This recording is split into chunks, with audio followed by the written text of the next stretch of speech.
Bonjour à tous. Alors en fait dans cette vidéo on va travailler sur l'exercice 1.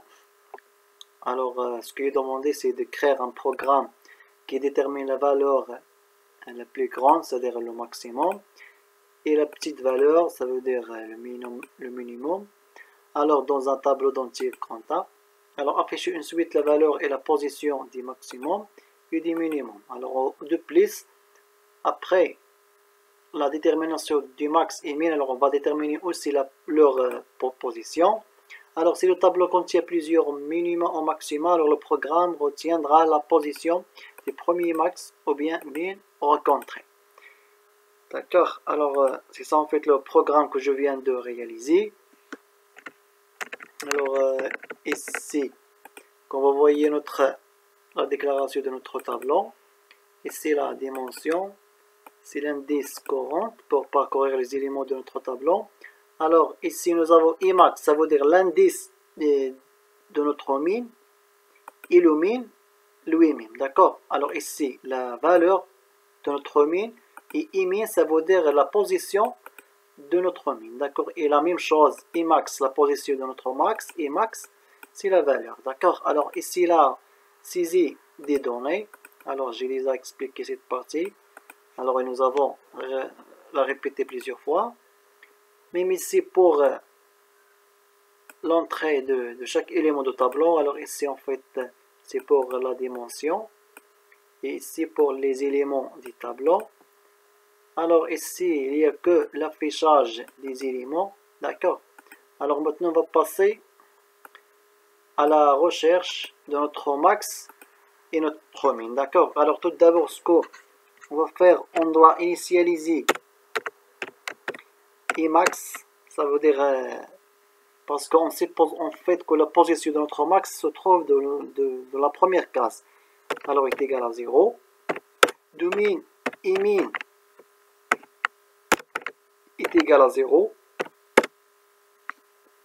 Alors bien sûr on va utiliser le boucle pour parcourir tous les éléments de notre tableau. Alors for i est égal à 0, i supérieur à grand N, i plus plus. Alors on utilise les accolades. Alors bien sûr on va tester,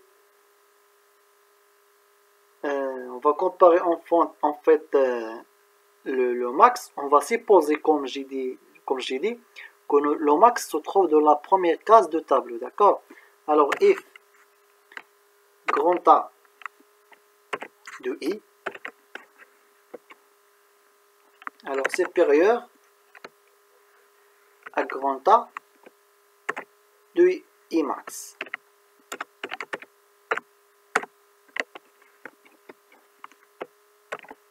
Alors dans ce cas, nous avons Imax est égal à i. D'accord. Alors on suppose que le premier élément c'est notre max, et on va comparer. Si le premier élément est supérieur à un élément parmi tous les éléments du tableau, d'accord.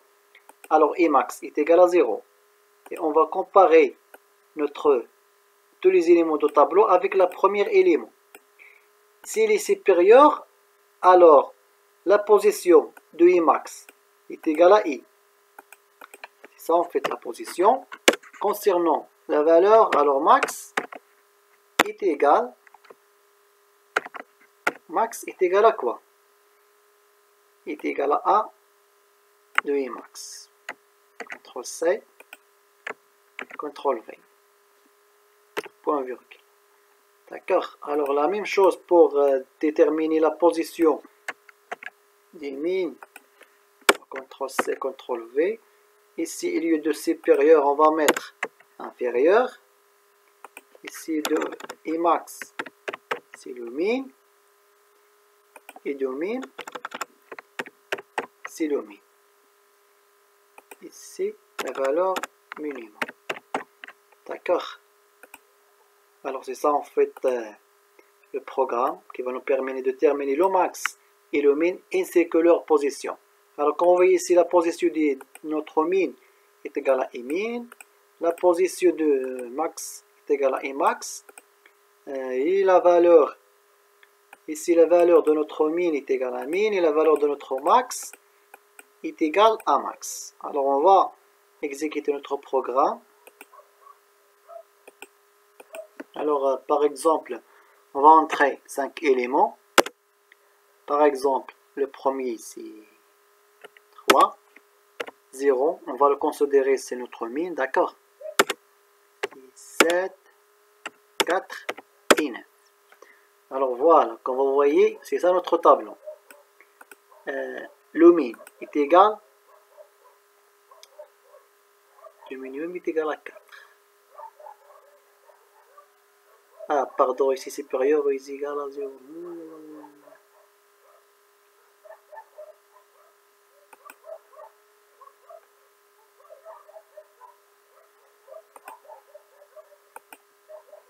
Alors, par exemple, on va entrer 5 éléments. 1, 0, 7, 8 et 9. D'accord. Alors, comme vous voyez ici, le min c'est 0, sa position est égale à 1 parce qu'on a commencé par 0.